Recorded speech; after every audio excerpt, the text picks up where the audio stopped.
یہ ارشاد فرمائیے گا کہ غیبت کی سزا کیا ہے آخرت میں، اور اب جب ہم اس سزا سے خود کو کیسے بچائیں، اپنے اہل و عیال کو، اپنے اقربا کو کس طریقے سے اس سے محفوظ رکھیں، فرمائیے گا۔ اچھا دیکھیے، سب سے پہلی بات یہ کہ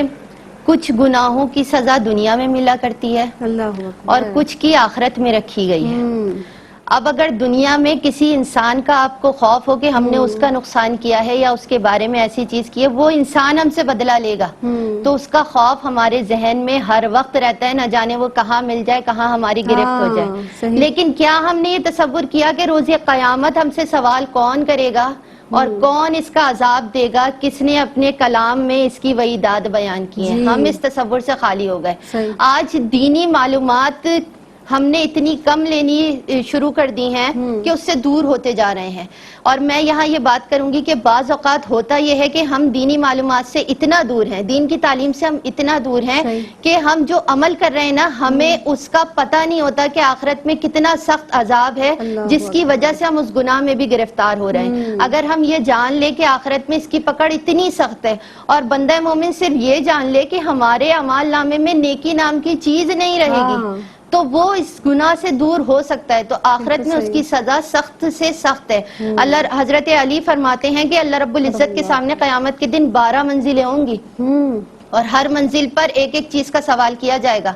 تو جس نے دنیا میں غیبت نہیں کی ہوگی وہ درجہ و درجہ چڑھتا جائے گا، اور جس نے کی ہوگی وہ اسی جگہ رک جائے گا، اسی جگہ اس کو روک دیا جائے گا، اس کی منزل آگے نہیں بڑھے گی۔ تو دیکھیے، اللہ رب العزت تو ہمیں بتا رہا ہے، اور پھر اس سے بچنے کا تو سب سے آسان طریقہ یہ ہے کہ ذکر اللہ، ذکر رسول میں مشغول رہیے، اپنی نمازوں میں خشوع اور خضوع کو پیدا کیجیے۔ پھر دوسری بات یہ کہ اپنے فیملی ممبرز کو بھی بتائیے، اپنے معاشرے میں بھی یہ باتیں بتائیے کہ یہ بہت سخت گناہ ہے، بہت بڑا عذاب ہے، جب تک ہم دین کی طرف نہیں آئیں گے اس عذاب سے نہیں بچ سکتے۔ پھر دوسری بات کہ ہم دنیا میں لاکھ کامیاب ہو جائیں، دوسرے کی برائی کر کے ہو، لیکن اس جگہ جہاں پہ ہمیں آخرت میں پہنچنا ہے وہاں تو ہمارے اعمال ہی خالی ہیں، تو پھر فائدہ کیا ایسی دنیا کی کامیابی کا جو آخرت میں ہمیں خالی کر کے رکھ دے؟ تو لہٰذا، اور یہ ہو نہیں سکتا کہ اللہ رب العزت کی ناراضگی کے ساتھ ہم بظاہر لوگوں کے سامنے کامیاب جا رہے ہیں، لیکن اللہ رب العزت کی ناراضگی کے ساتھ ہو ہی نہیں سکتا کہ ہم دنیا کے کسی بھی معاملے میں کامیاب ہو جائیں،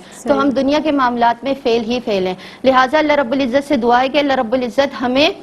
اس غیبت جیسے عمل سے بچنے کی توفیق عطا فرمائے، اور اگر شیطان حاوی ہے، غیبت کر بھی لی ہے، تو اللہ رب العزت کی بارگاہ میں دعا کیجئے، استغفار کیجئے کہ اللہ رب العزت ہمیں تو نے استغفار کی توفیق عطا فرمائی کہ ہم نے ریئلائز کر لیا کہ ہم نے یہ عمل غلط کیا تھا۔ اور امام اعظم ابو حنیفہ کے بارے میں آتا ہے کہ آپ نے کبھی زندگی میں کسی شخص کی غیبت نہیں کی، اور جب آپ کسی شخص کی غیبت کر لیں، آپ نے انجانے میں کر لیے، تو اللہ رب العزت سے دعا کیجئے کہ اللہ رب العزت ضرور توبہ قبول کرنے والا ہے، اور وہ آپ کے اعمال نامے میں نیکیاں لکھ دے گا۔ اب جس طرح سے